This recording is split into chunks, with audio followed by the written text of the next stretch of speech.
My guest today is Chris, a friend of mine who has an incredible story to share about recovery and maintaining sobriety. As of this recording, Chris has been sober for over 117 days and leads a life focused on helping others recover as well. This was an incredible episode to record, and I'm grateful for the opportunity to sit down with him, and I hope you guys enjoy it.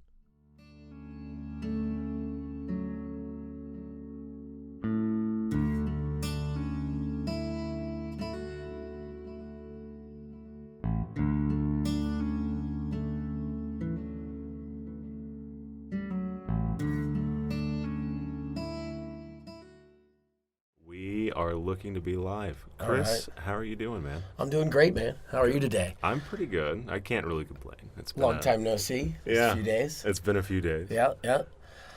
Beautiful. Finally getting some sun out here in the great state of Indiana. Great is kind of, subjective. Everybody's perspective is different.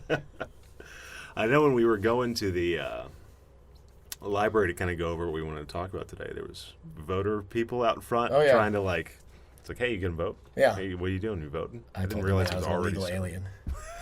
alien. I'm legal for those listeners. Smart. But I didn't realize it already started. Yeah, the mayor's race in Carmel is coming up. Even though I'm not a resident here, I'm a resident of Colorado, but the mayor's race is the talk of the town here in the Is it? city of Carmel, Indiana. You know, I'm in with the people. Okay. Yeah, Got your hand on the pulse. Always got to keep your hand on the pulse here, wherever you're at. Are you going to go see the Avengers movie, the new Endgame? I got about 2 years ago, one of my buddies, Cole, got me involved in watching the Marvel movies, and I've since caught up. So I will go see it. I did see the last one, Infinity War, in theaters. My brother and his family are going this evening, so if somehow I can snake out of work.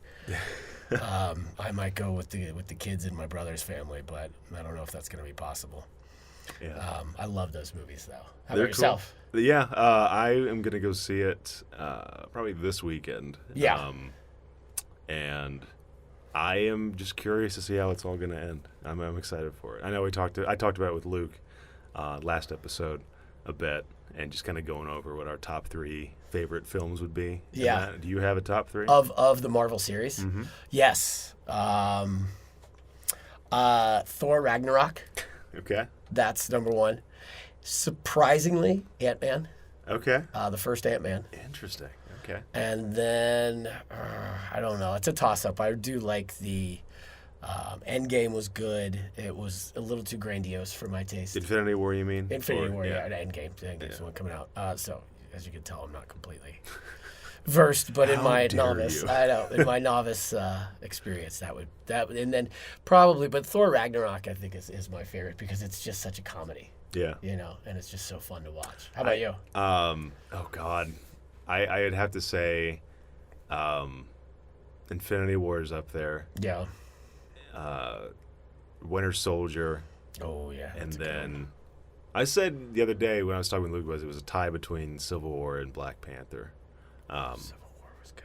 I liked Civil War a heck of a lot, and Black Panther was really good. I liked how they did that. Yeah. And these movies aren't going to stop. Yeah. There's too much money. They say it's the end. Come on. Well, of course not. Yeah. But I don't know. I gushed about this the other episode, but I was very just impressed at how much the crazy concepts that we're at now, and it seems like an organic evolution of that sort of stuff, because if, you told me back in 2007 or 8 when Iron Man first came out that, he'd be going into space and meeting aliens and fighting, galactic threats, I'd be like, all right, dude, that's never going to work for a movie. And where are we? Yeah, that's exactly where we are. I kind of forget the Guardians of the Galaxy. I see that as a whole separate entity sometimes. I think a lot of people do.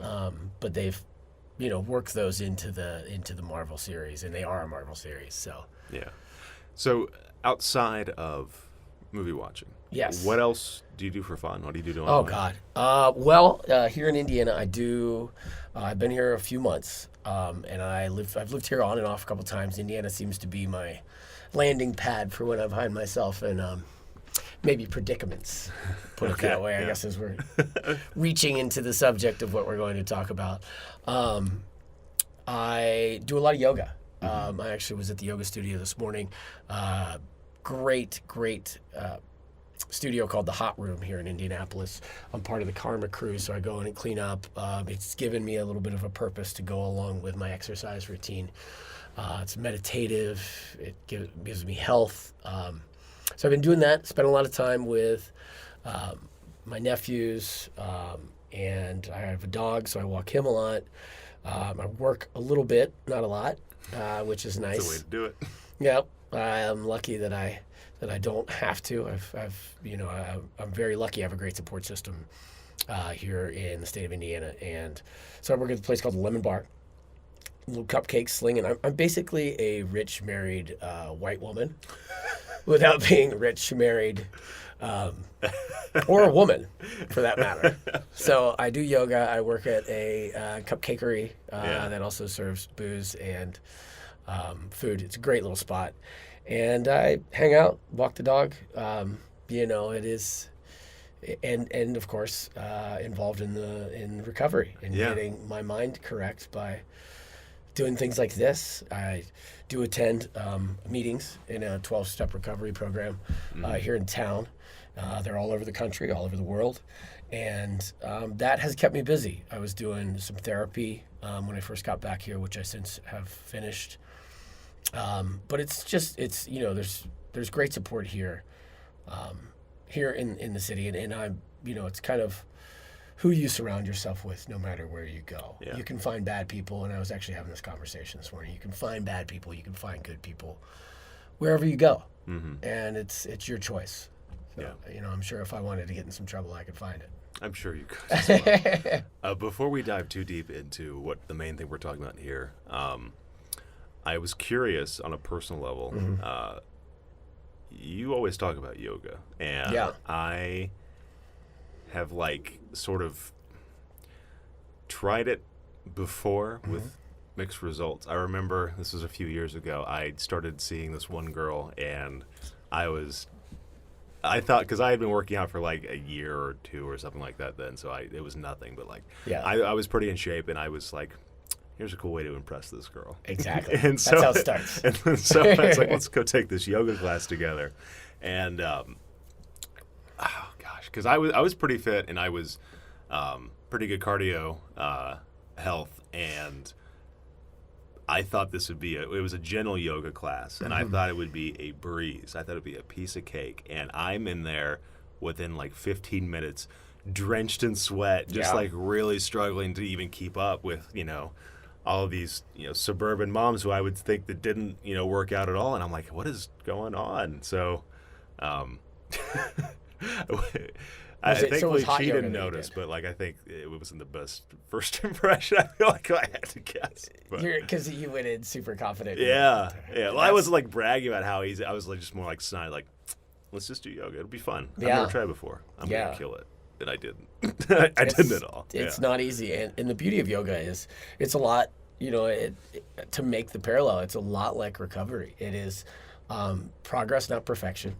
It is something that you can do at your own pace. You'll be surprised at how people that you don't imagine would be the strongest can sneak up on you, and they're stronger than you. It's not a competition. Sometimes I struggle with that. It is, and I do hot yoga. You said that was hot yoga that you did? No, it was called gentle yoga. Gentle yoga, okay. Which was not in a hot room, but it's 100 and something degrees where I go. But the reason I have been drawn to that is because I started it. I went to a wellness program, a men's wellness program in Colorado, in Steamboat Springs, and that was part of kind of getting to know yourself, and I've always been interested in it. And I would have been that guy that would have gone into and done the exact same thing, and been, whatever.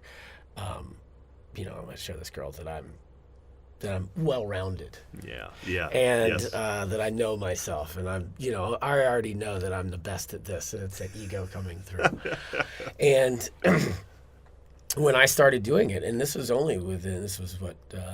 January, late December, early January, I really delved into it and had just an open mind. And we did not do hot yoga there, but we did it 3 or 4 times a week, and I had 3 or 4 different teachers, one every week. The one that got me was this guy, and he was a older gentleman, older, like 55, something like that. And he was the basketball coach, but also a yoga teacher. Mm-hmm.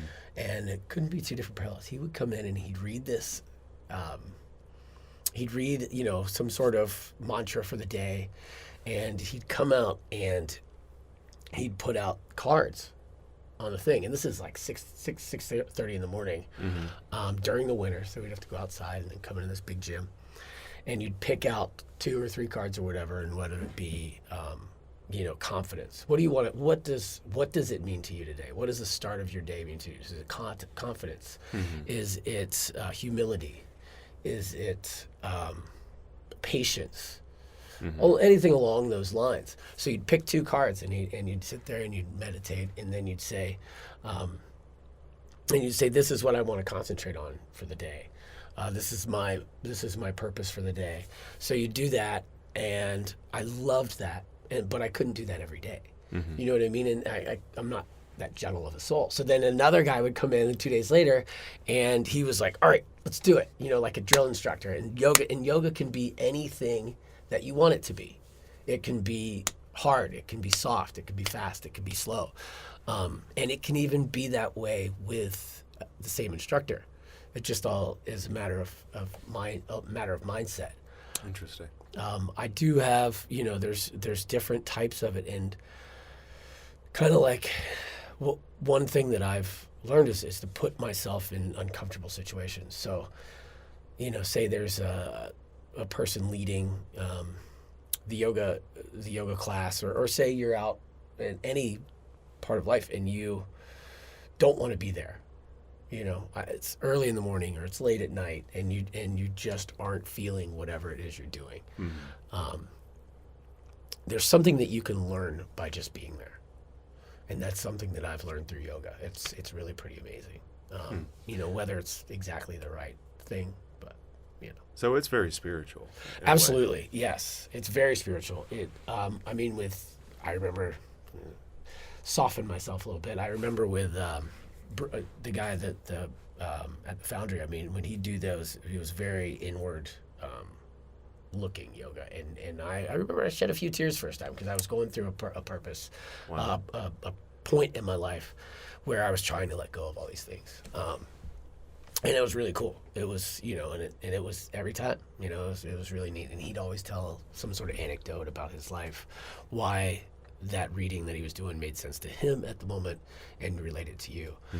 And it was really, really nice. Yeah. That's awesome. And I've tried church. I've done all these things. I've looked through spirituality, and I'm not saying that's my only spiritual outlet, but it is one of them. And it's a large part of it. So one of the main reasons why I invited you here today is because, well, you're a very gifted speaker, and your story, I think, is very inspirational and thank you, impactful. And I think that, I alluded to this last episode, but we were talking about what to expect for this coming episode, and a big thing that I think I want to accomplish with this podcast is to broach these subjects that may be uncomfortable or may be taboo, but give these real, honest perspectives and opinions and firsthand accounts of issues that affect millions of people from all walks of life. It doesn't really matter who you are.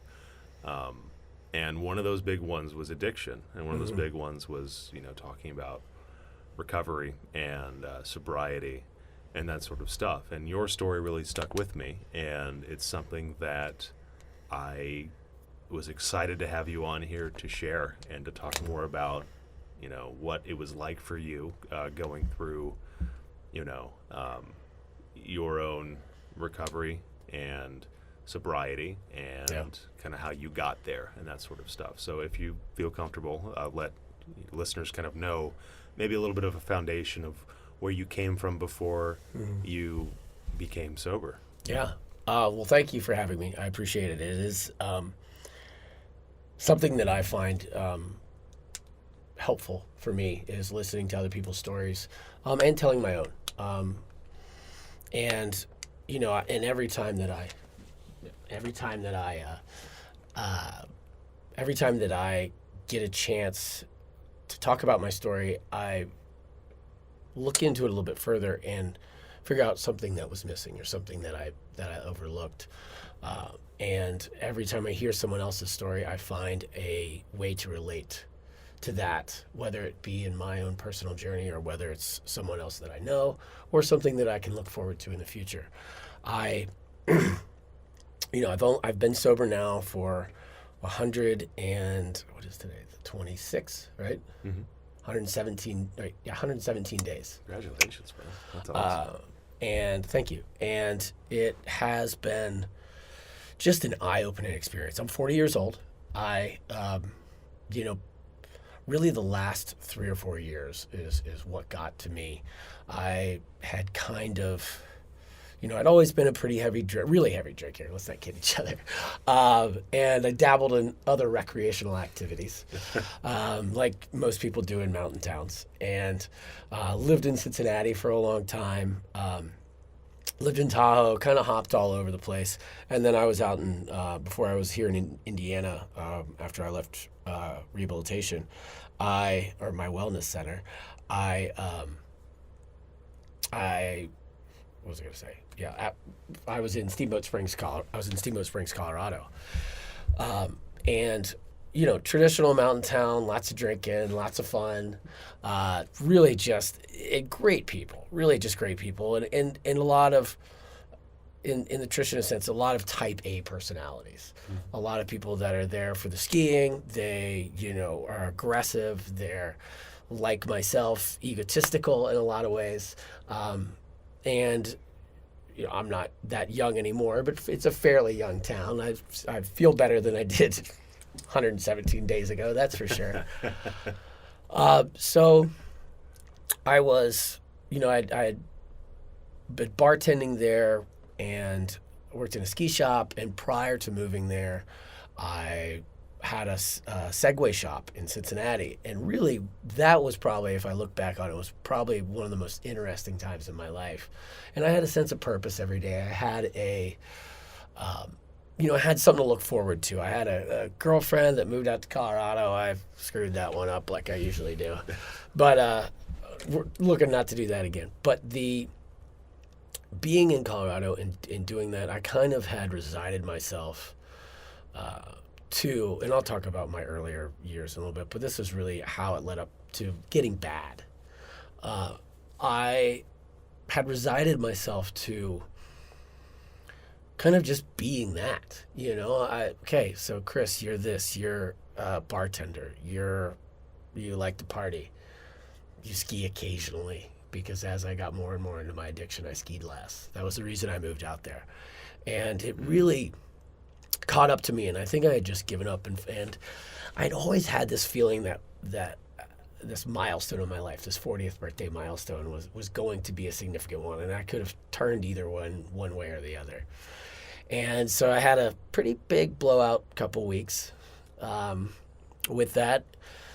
May have booked a few hotel rooms, may have been very irresponsible with my body and my money, and my morals at some points, but nothing too bad. But I really just kind of got down to there, and I knew my friends were worried about me. I knew my family was worried about me. And I would just, I was avoiding phone calls, doing all this, that, the other, just not being a regular human being, not being someone who cared about other people. Mm-hmm. And I knew that I was better than that. I knew that I had more to give than that because I had done it. I'd been there. And finally, some of my friends were saying, Chris, just, get a job, just go back to work. And I'm like, but for what? I didn't want to wake up in the morning. I did want to be there. I was never, never suicidal at any point. I was never to that point, but I just didn't have any motivation.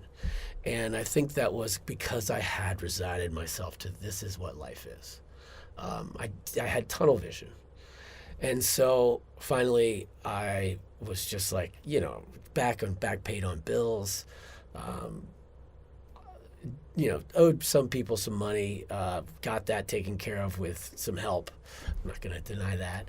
But luckily it wasn't too much. I didn't dig myself too far in a hole. And very thankful for the opportunity to do that. But so then I actually looked into recovery centers and was on the phone.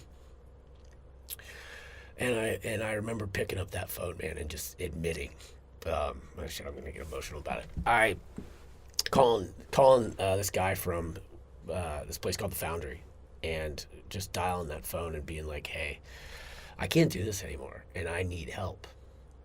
And I had insurance. I had gotten fired from my job, but they were wonderful and helped me with Cobra, but it wasn't quite in place yet. Mm-hmm.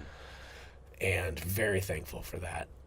And I call the recovery center and I say, I need this. I'm at the end of my rope. I don't have anywhere else to go.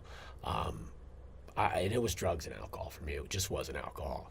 And I think they're all symptoms of a larger problem. But to stay on topic, I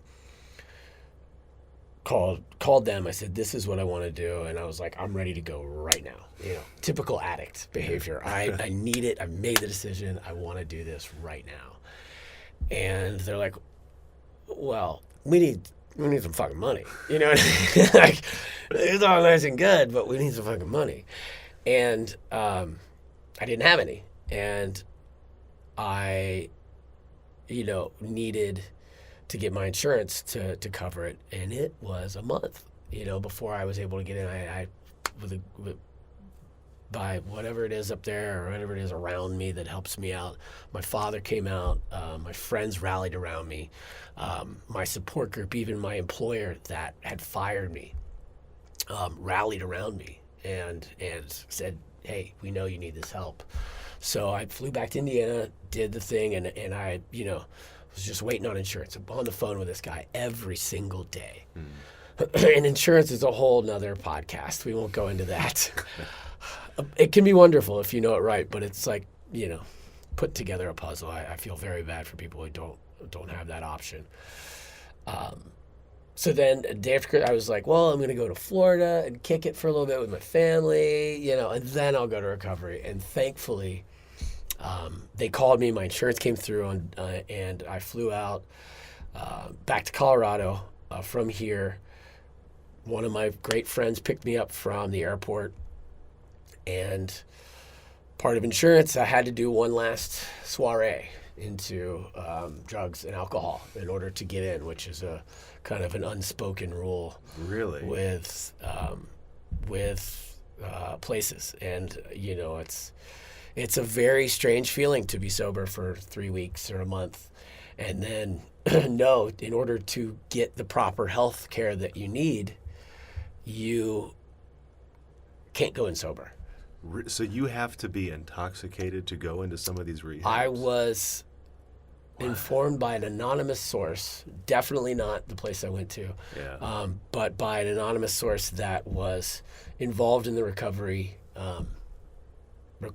community, that if I wanted to get insurance to cover what I needed, which was at least a month, I could not go in sober, and I could not go in with just alcohol in me. Holy shit. So these people that came in to the place I was in, and then, what if you're an opioid addict and they want proof that you're an opioid addict? It can be your last shot of heroin or fentanyl because you're trying to get in recovery. Oh my and God. Especially if you've been clean for a while, because that baseline changes. It's scary. And I remember walking into the liquor store, and my sobriety date is 12/29/18, and I that day I walked into the liquor store, and I was, tears shed down my face, and I remember being on the phone with my dad, being like, I don't want to do this, man. I don't want to do it. And my friend was like, I don't want to do this. And we were like, well, it is what it is. Bought a bottle of 10 High whiskey, because I'm a classy kind of fella. I think it was about $10.99 at a local liquor store there in Hayden, Colorado. And Bought that, drank most of it, definitely waited a few extra hours, did my other recreational activities, and my friend brought me out to the ER room, and God, I remember my heart was racing, and just it was tough, and walking into that, I spent the night in the hospital, went through the rehabilitation center, which is right there, and going into groups, it was a real struggle for me not to break down every single time, because I knew that's what I needed, and I had a like some call it the gift of desperation. I knew that I needed more. I knew that I wanted more. I knew that I deserved more, and I think that's where I fell short in my other. Never really tried recovery before, but just in kind of committing to things in life. And it's a continual process for me to do that. I'm definitely very, very afraid of commitment still. But again, progress, not perfection. So I'm aware of how I can work on that. So yeah, I mean so I spent 35 days in that program, yoga, CrossFit even. Lots of group therapy, some individual therapy, very good health as far as eating. I put on about 25 pounds, which was awesome. I'm still skinny AF. AF is a slang, if you don't know. I'm sure. People don't really know. But yeah, all organic stuff. It was funny. And I did a lot of the cooking. It was a group of about 12 guys that were here, wonderful guys, all really, committed to all of our recovery, anywhere from, 20 years old to 65 years old. So, we had goats there, we had horses. I was very lucky that my insurance covered it, that I looked into the right place, and I wanted to do a holistic-based recovery rather than a medication-based recovery, because you do find a lot of that out there. Did you find that, even though I'm still trying to wrap my mind around that insurance stuff, that seems I can talk about it. It's insane. We need to come back on to talk about it at some point. Absolutely, and I mean it's. I'm not an expert on it, but as someone who has navigated the Medicaid process, as well as, I've had a shoulder done on Medicaid. I've had a shoulder done on workman's comp. So I was pretty well versed in how to get around paperwork, how to be persistent is really the main thing. You got to keep, because they denied me a couple times. So they're like, well, we're not getting this. And I'm like, yeah, you are. I know that this is what we need. Yeah. And again, lucky to have a support system that encouraged me to keep forging ahead, because a lot of the times when you get people that want to go into recovery, you have this very short window of opportunity to get someone to do it. Right. A month long of staying sober without going in. And it was even said, well, why don't you just go to AA? Why don't you just get a job? Why don't you just try that path? And I was like, I can't do it by myself. Yeah. I've tried this. I'm not that strong, and that was hard because a lot of us addicts have this ego of saying that. But with the insurance, I was lucky to have my friend in Florida who was a elementary school friend of mine, who, God, he's so inspiring. He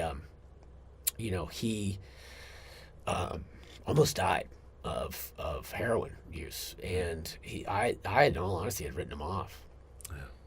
But him and another friend that lives in Steamboat, he had managed a restaurant with me, and they both were on the phone with me every day. It was amazing. And they said, stick it out, do this. And my friend was like, if you need to come down to Florida, and we can put you in a program down here, and we'll figure out how you pay for it later. And I stuck it out, and I'm really glad I did. So yeah. Yeah, I was looking this up because I actually saw, that reminded me what you said. It reminded me of, let me see if I can bring this up here. The author of Beautiful Boy. Yeah. It's by David Sheff, and I ended up going to see David Sheff give a presentation at a local college and about a few months ago. And it's crazy, like just how prevalent that stuff is and how woefully unprepared I feel like our medical system is to handle it. It's just now kind of getting to a point where it's getting more mainstream attention, and this stigma of addiction is going away to some extent, because I believe, 2 decades, 3 decades ago, a lot of people saw addiction as a mental, like, disciplinary shortcoming or something like that. When Yes. it's like, no, not really. There is people analyzing all this kind of stuff, like neurologists, they can tell differences in people's brains when they become like dependent on alcohol, and that it's often associated with underlying mental health issues, whether that is depression, anxiety, Yeah. mood disorders, or anything in between. Trauma. I mean, Trauma, it's really yeah. PTSD and trauma are the two main things they're concentrating on right now. That's there's crazy. something like 90% of addicts have, childhood trauma. And if you have childhood trauma, welcome to the club. Something to keep an eye on. Yeah, I'm sure. and you got to have some sense of humor about it. It is, Yeah. it's awful. Do you think, because I know that David was speaking at Yeah. length about his attempts to get his son clean and the failures. I think he said he went to 5 or 6 different rehabilitation centers. Yeah. And because I believe his drug of choice, I think it was meth. I think it was meth too. Yeah, I could be watched the wrong. movie. I didn't read the book. Okay.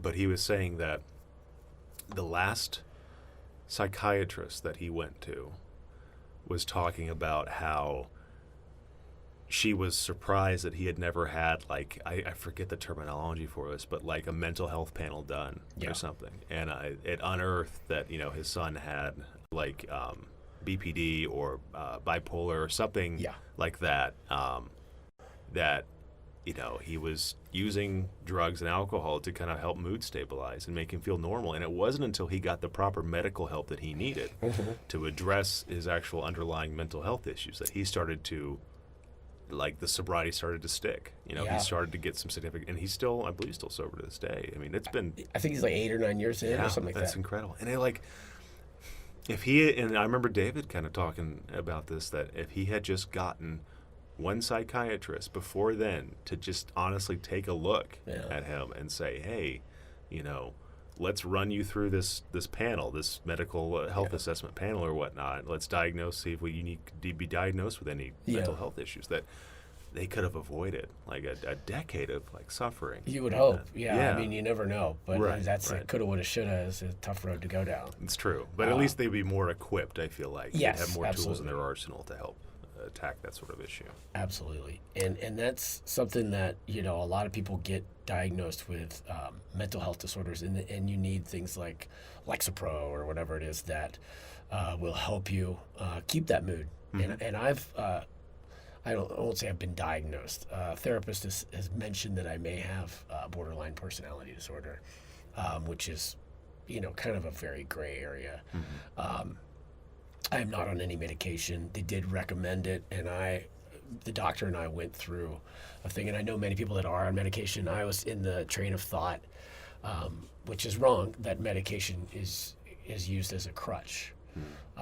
And my therapist and other people that I know that are on medication have described it as more of a tool. And I think that is definitely a better way to assess that, because it is with me, and even with my gray area diagnosed borderline personality disorder.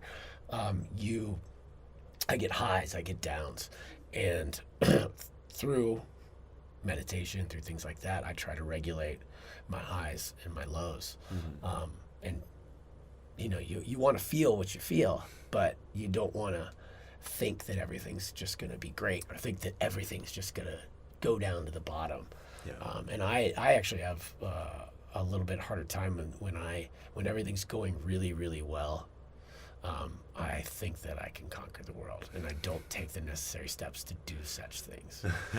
I'm never like a catastrophizer, but and that's with with the bipolar, the borderline personality, or even anxiety, that all leads to the same path, the same road. Yeah. I know a lot of people that have anxiety and have depression that just self-medicate because it is a legal, freely available once you hit 21 tool with alcohol. Yeah. And people do that instead of going out and seeking professional help, whether it's due to the cost or, the stigma with that kind of stuff, which... Well, and it's promoted. Yeah. I mean, alcohol consumption for depression, for anxiety is promoted. Yeah. It's a legal way. We have all these other illegal drugs that don't do it, but alcohol is a legal drug that some consider toxic. I have we hark back to Prohibition, where they, you're dancing like a wild woman, or wild man, and you know what I'm saying. It's some see it as something that should not be legal. I think it's a choice. I think that some can handle it and some can't, and it's much more dangerous than, say, marijuana, which is another slippery slope. But the legality and I think it's more the promotion and the acceptance of alcohol as a tool, i.e. Lexapro,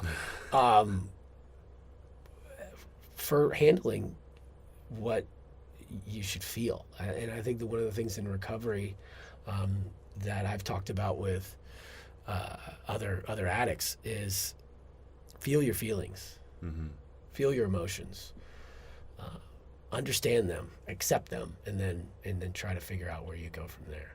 Yeah, I think that's interesting because we have these drugs like marijuana that are like a joke compared to like the Goliath that is alcohol in terms of the catastrophic human suffering that is brought on with it. I was talking about this last episode, but the World Health Organization kind of revealed that it's roughly about 3 million people die every year from alcohol-related deaths, in terms of like whether that is alcohol poisoning, alcohol withdrawal, drunk driving, domestic or aggressive crimes or whatnot. And to me, that is staggering. And and that's global, so that's not like in America. That's not. Yeah. It's still, out of that many people, that they say that's the far and away the leading cause over any other drug, which is insane to me. But what are all the heart disease, diabetes, right. like what are all the domestic violence? What are all the other untold consequences of our love of alcohol? Yeah, because I know when I really drank that I gained a lot of weight. Yeah, and you look slim, you look fit. What up? I'm getting back to it. Yeah.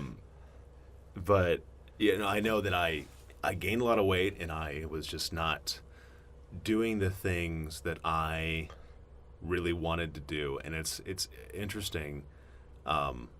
You were talking a little bit about like that lethargic kind of like, this is my situation, I don't really care about that sort of stuff. It's interesting how even having a few weeks away from that and just taking some time off and just saying, hey, like, this isn't doing me any favors anymore.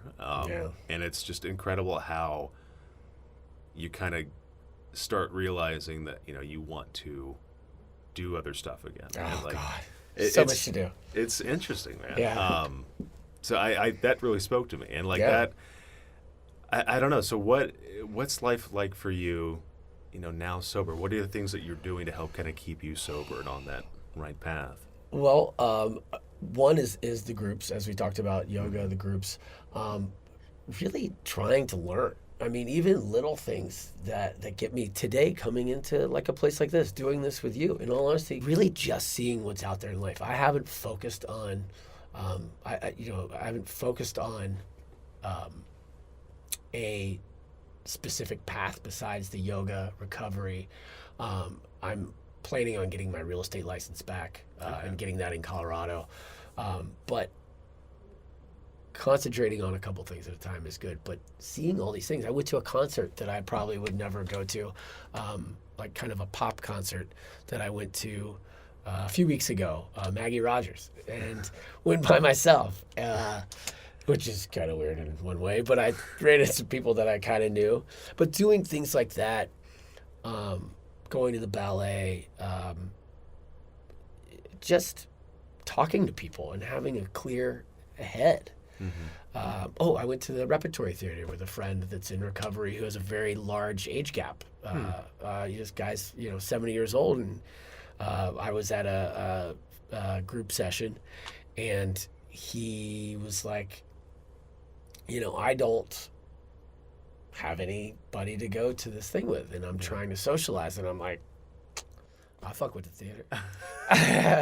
So we went, and just to see those little things like that, and to sit and have brunch with him, to hear his story, it's a matter of just learning from the world again, instead of having this tunnel vision of where am I going to get my next drink, where am I going to get my next drug of choice, how am I going to pay for it. It's so amazing how money would appear all of a sudden and then disappear just as fast as it appeared in order to get what you needed. Yeah, you're the world's greatest magician, man. Yeah, exactly. Oh, it's gone again.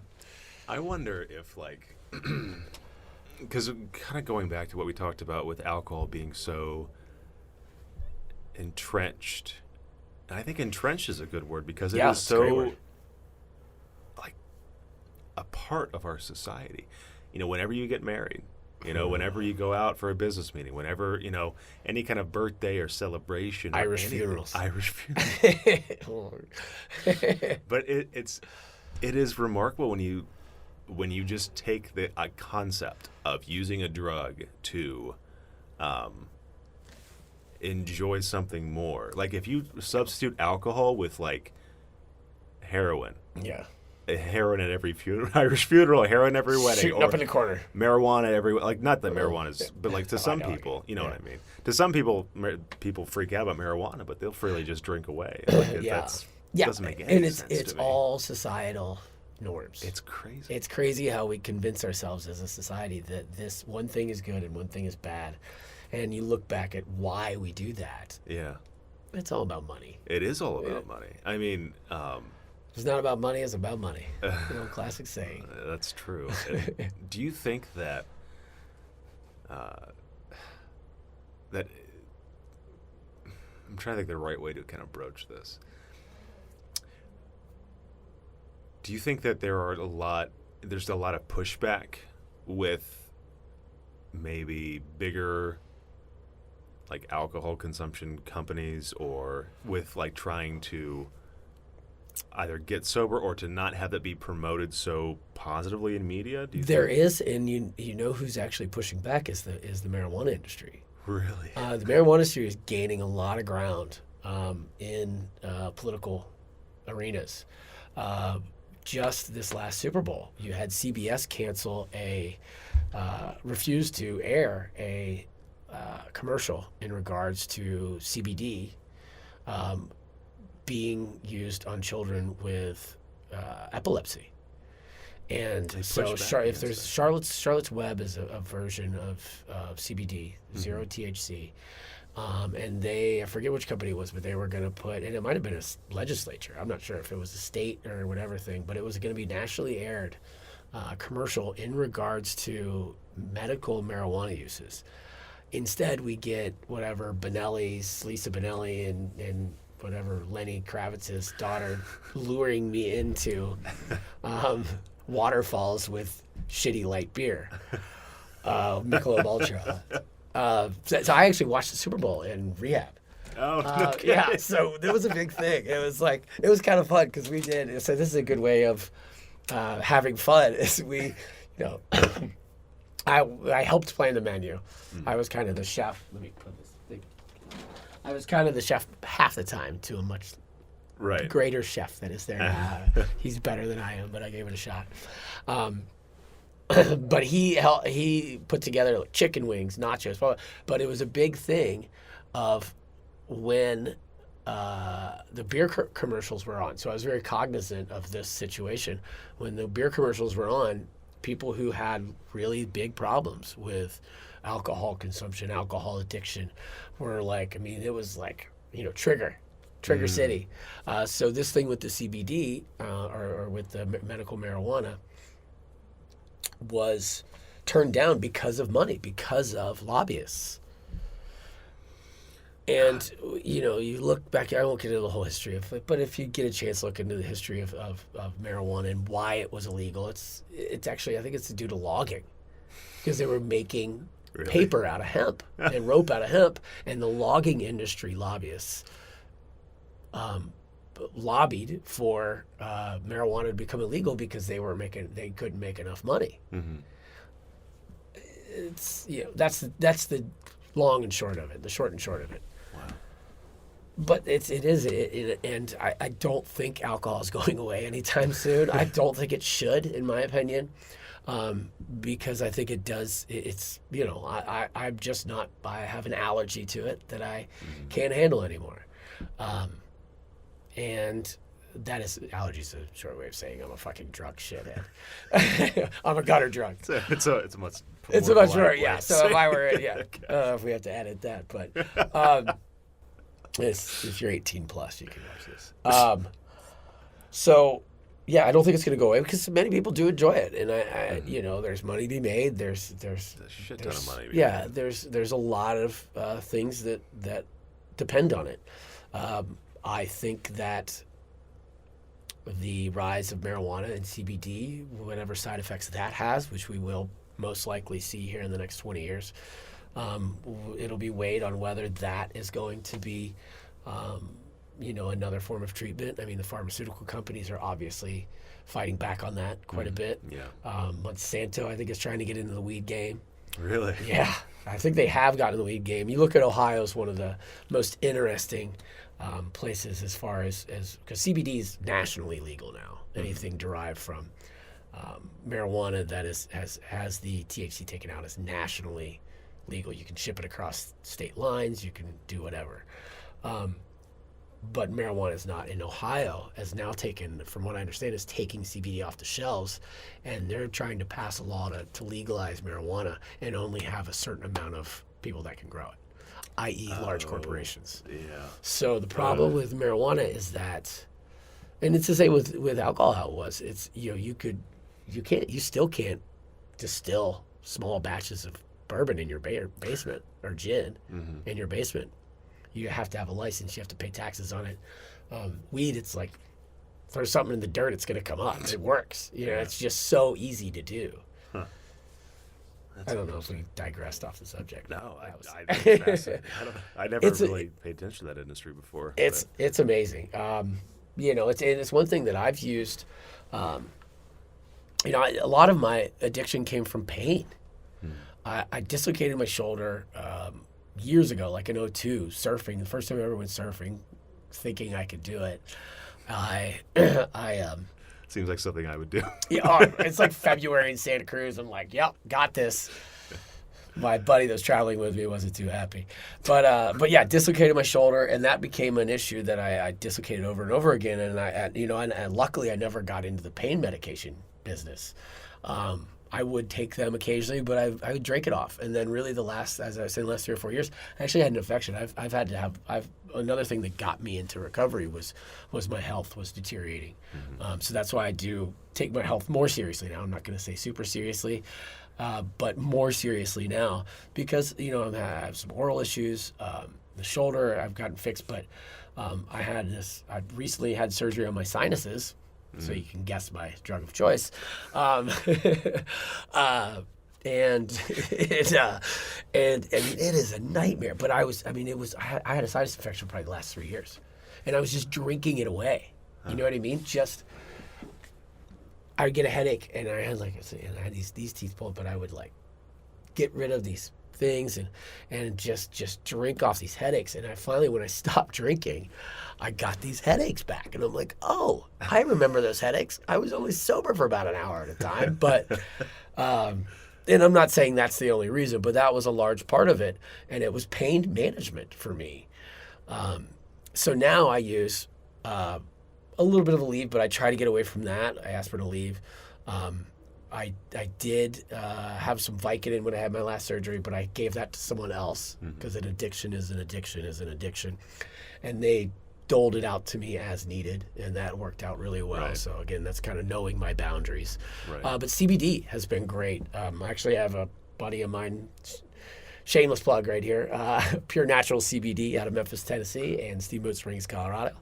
PureNaturalCBD.com. All right, that's it. But they have, they've helped me a lot with just managing this pain. And it's a, it infuses this honey, and it's a stress release. It's an energy. They have all kinds of different stuff, and many CBD companies do this. But you really have to be careful what you get. Some of them do whatever, but in general, I've tried to use CBD. I even tried my last shoulder surgery to use marijuana edibles with THC as a pain management. I got a little, it sounds strange, but I felt like I was definitely overusing the THC-laced edible marijuana. And I remember getting off of it and like feeling kind of that withdrawal. And I, even in my that was like 3 years ago. So that I think you can get addicted to a feeling like that. So it's a very murky water that I think we're treading in with that, with the CBD and with the medical marijuana. But I think it if you do it right, it works. Just as with anything, moderation is key. Boundaries are key. Knowing what you can do, knowing what you can't do. So yeah. Cool. So what, going forward from this, what are things that you are, because you're going to be released back into the wild here in a month or so to speak. You're going back to your home state. And, yes. You'll be around your old friends and that sort of stuff. I mean, absolutely. Are you excited, anxious, maybe nervous a little bit about, going back out there and, the difficulties? Are you expecting any sort of challenges to face or anything like absolutely. that? Absolutely. Yeah, and I'd be lying to say I was not. I'm fearful. I'm anxious. I'm excited. I'm hopeful. All the feelings. And it's, something that, I'm going back out there. I have some obligations that I have out there. I actually have a place that I own. We own, I should say. I'm going to give the old folks some credit. They're helping a guy out. Let's not kid each other. I'm still an addict. So putting a new kitchen into this place, going to go out there, and I know that my plan is to at least go for the summer. I have a great support system there, sober support system. I have all my old contacts there as far as my old system, my addiction system. I have one thing that we did is I deleted a lot of the contacts out of my phone number. If somebody really needs to get a hold of me, I still have the same phone number. Some people change their phone number if it's really bad.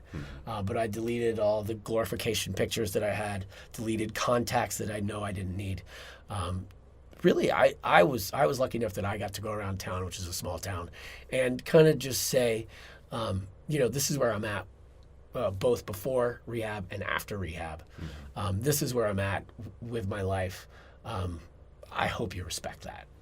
And I'm not going to put anyone down as far as what their choices are in their life, how they decide to live their life. It is none of my business. I'm not going to try to tell anybody to quit doing anything or to start doing anything that I'm doing. So I think that is one thing where I feel comfortable in discussing my story, and I feel comfortable with people telling me to go fuck off if they need me to tell me to go fuck off. It's very sage of you. Yes, very yes, wise. very wise. So it works for me, and it works for me now. But I have been very surprised in what I've found here in Indiana when I've come back. One, reconnecting with my family. Two, with a person that I've recently in the last month or so. She and I have gotten to know each other, and they always say in addiction, don't go right into it. But it's been almost 4 months, and before that, I did not have a serious relationship, and this is something that's not completely serious. But with that, I think I'm gonna. It's strange to say, I'm gonna miss this person, and she is not an addict. She is not in recovery, but she grew up not drinking. So she's been a very good influence on me as far as finding things to do to keep myself busy in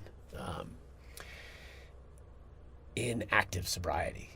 That's interesting too for me. I rebuilt a chicken coop the other day for her. You built a chicken Yeah, coop? sorry, I wanted to bring that in because it was so much fun. Oh my God. She was like, I need my chicken coop rebuilt. I've never done that. This is what I'm talking about. It's like, what do you want to do? Yeah. And this is where my manic thing comes in. Because I'm so excited. It was creative. It was fun. My friend, she has this chicken coop, and it was like sitting on mud and, springs here. And I was like, she's like, I need to redo this. And I'm like, I got this. I was like, I can do that. I just YouTubed a couple things, Googled a couple things, went down, spent like $150, power washed it, put new pebbles in it, decorated it with some dandelions because I'm fancy. But things like that I'm getting the opportunity to do here, and I think I'm going to get the opportunity to do them also in Colorado. I'm going to be doing a recovery group that we've started here, Revolution Recovery. And I'm going to try to expand that into Colorado when I go there. I have a few friends. And it's really it's a recovery group therapy, almost like a check-in type of thing, where you rate your feelings, you talk about your day, if you want to, talk about your week, your month, whatever it is, if you want to. If you don't want to, it's similar to other 12-step recovery programs, but not exactly like that. It's more of a check-in. When we do it here in Indianapolis, my email is naturalrevolutionco, as in Colorado, at yahoo.com. So if anybody wants any information about if you're struggling, if anything like that, and you want to join us, we always welcome new members. It is a free group therapy. Again, we do it Saturdays now. We do it Saturdays at 5:30. If you want the location, email me, and we may add another day. But it's really been a great tool for me personally. I know for some others that are doing it. Again, I'm only here for a little bit longer, but we're going to.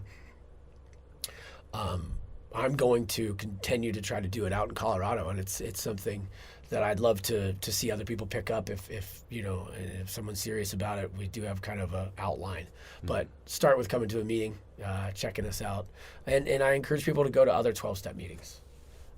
This isn't a 12-step program that we're doing. We're not involved with that with any other ones. It is just people, men and women, that are discussing life, and it doesn't necessarily even have to be about addiction.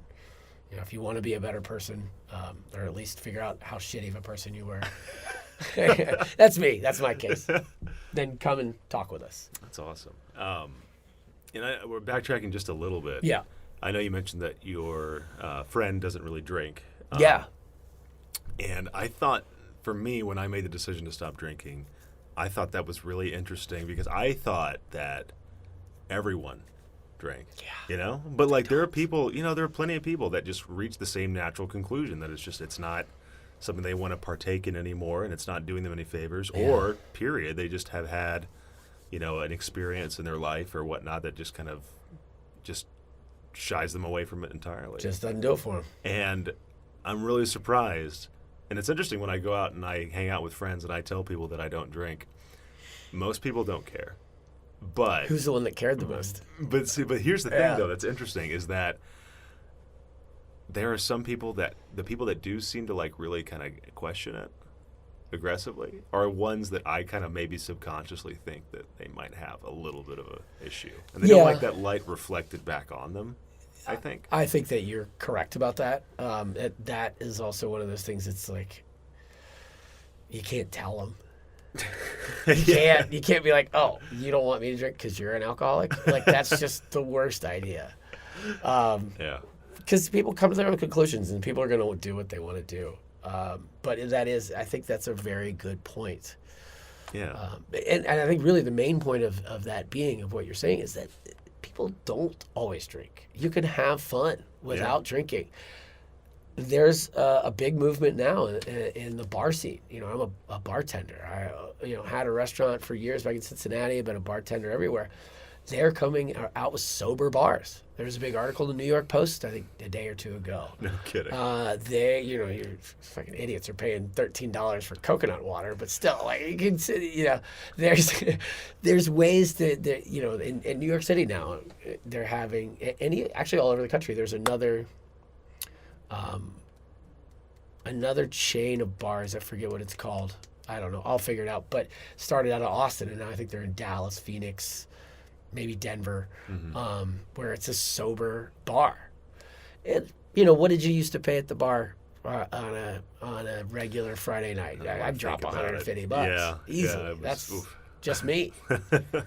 And God forbid if I was trying to woo some girl too. Oh, $300 a night. Yeah. Yeah. And then you go back home and it doesn't work. You got to pay for a taxi. Yeah. I don't know about you. Yeah. That guy.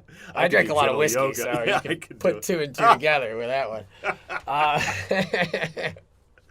Oh, God. That's one thing that you can say. That's very dangerous.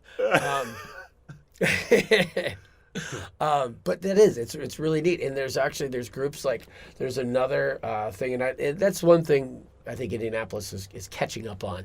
But there's you have a big recovery community in large cities like Denver, and there's a group called the Phoenix, which actually they have a small little branch in Steamboat as well. They do Saturdays doing CrossFit, but it's workout based. They started out with just doing CrossFit and stuff together and yoga together, but they're branching out to, some people don't even want to do that. They're branching out to doing hiking, horseback riding. My buddy that was in it went to a donkey rescue thing, riding groups. It's just a way of connecting you to other people that aren't necessarily not even recovering, but with the Phoenix, I think it's 48 hours sober, and you have a desire to live a sober-ish or sober lifestyle. Yeah. Please, if anyone from the Phoenix is listening, correct me if I'm wrong on that, but I think that is the mantra. You can always write in. You can always write in or comment or tell me to go fuck myself. But yeah, it is. There's a lot of things. There's so much life out there, And it's crazy too how people kind of assume that I don't know. So my life, and I can only speak for myself, has gotten more interesting and more exciting because I no longer go on the weekends and just do the same thing over and over again. Go out to bars, do that same kind of thing, go out and drink or whatever. It's not. I've actually had to fill that time with other stuff.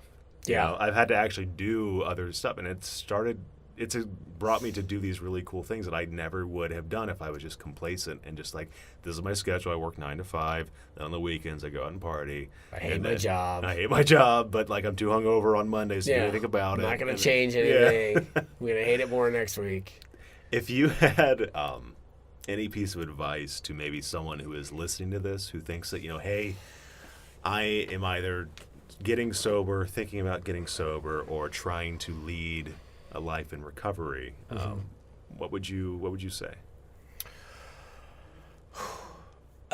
I mean, I can speak to my experience.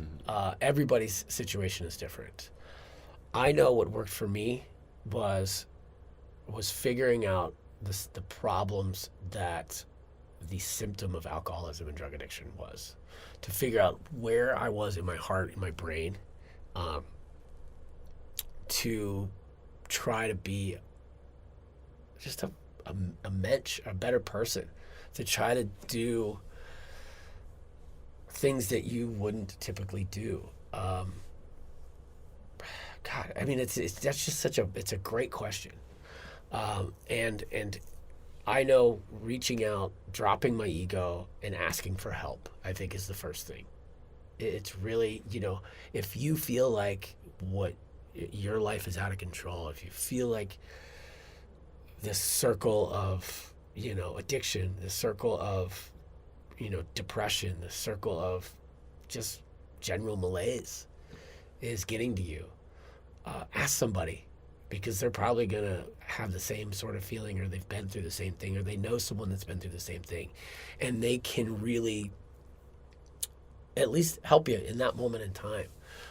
There are great programs out there, whether it's 12-step program, whether it's, going in for inpatient or doing outpatient work, whether it's, picking up a hobby. Some people just trade addiction for addiction, and you can have a better addiction. That's not exactly what I do. I'm trying to figure out moderation in a lot of things, but some people trade it for working out. Some people trade it for, I'm not going to hate on it, but some people trade it for God, or their version of God, their version of a higher power. But I really just, concentrate on yourself, figure out, because you're not going to be able to help anybody else out unless you don't help yourself. It's the old adage of, if you're in a plane and the plane's going down, you got to put your oxygen mask on first before you help anybody else. Because if you're putting everybody else's on, there you go. You don't have any fucking oxygen. You don't have any oxygen. I need to quit dropping the F-bomb. It's all right. My mother tells me this. My mother tells me this, and I don't listen. I'm pretty guilty. I've been actually rewatching some of these episodes because I have to, because I edit them and I record them and all that kind of stuff. And I'm becoming more cognizant of the fact that at least my stage fright almost manifests itself. And not saying it's for you, but for me personally, when I don't know what else to do, like in terms of like articulating a sentence, I will curse. Yeah. And it just doesn't bode well. But well, I want to, in a perfect world, I want to ideally kind of keep it so that like they're strategic. So like when I really want to enunciate a point, it actually means something. Yes. Yeah. And instead of just like, hey, fuck. Yeah. And eventually, if I want to get a sponsor to this, I probably need to clean up. Not too much in my act, but or you never know. It could be the selling point. Yeah. You got what was it? Rogan and everything. Well, yeah. Well, that's a whole different animal. Anyway, wrapping this whole thing up. Yeah. Geez, this time just flew by. Yeah, what time is it? It's almost 1:40 right now. We've been talking for an hour and 20 minutes. Yeah, something like that. I mean, yeah, I'm so glad you had me on. It was honestly a privilege to have you on. No, man. I'm really grateful that you came on. And this is a great thing that you're doing. I know you're excited about it. I mean, I'm just excited to at least be part of this today, and maybe I'm gonna have you back on, and maybe talk a little bit more, because I would love to have you. Lord knows I love to talk. Yeah. So one more time then, for people who are curious about contacting you, yes. What is that email address? Natural Revolution, CO@yahoo.com. So yeah, if you're interested in any of the group therapy that we're doing here in Indianapolis, if you're out in Colorado, I know I'm kind of tucked into the little northwest corner there, but I will be starting that come July. I'm going to be out there for a couple weeks until I get that started.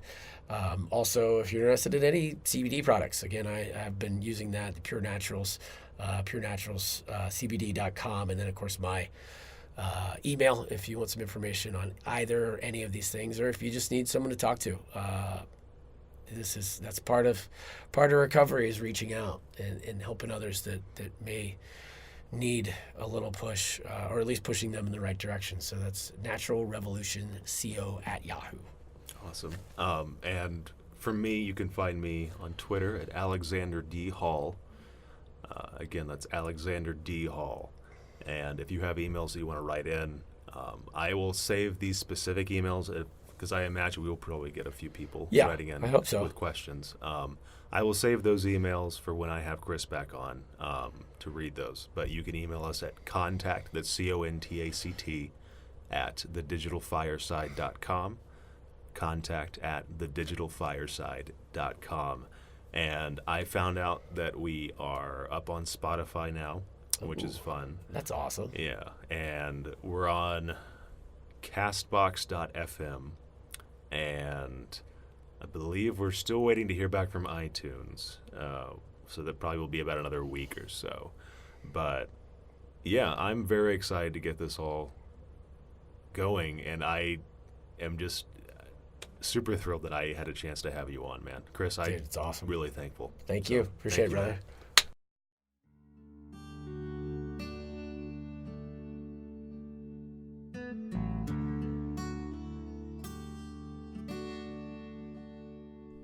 Thank you for tuning in to this episode of the Digital Fireside. As of this recording, this episode is available on Spotify, iTunes, and YouTube. If you enjoyed this episode, be sure to go to the iTunes App Store and rate us. It helps our broadcast out immensely. If you have questions for Chris or are interested in appearing yourself on the Digital Fireside, please email contact@thedigitalfireside.com.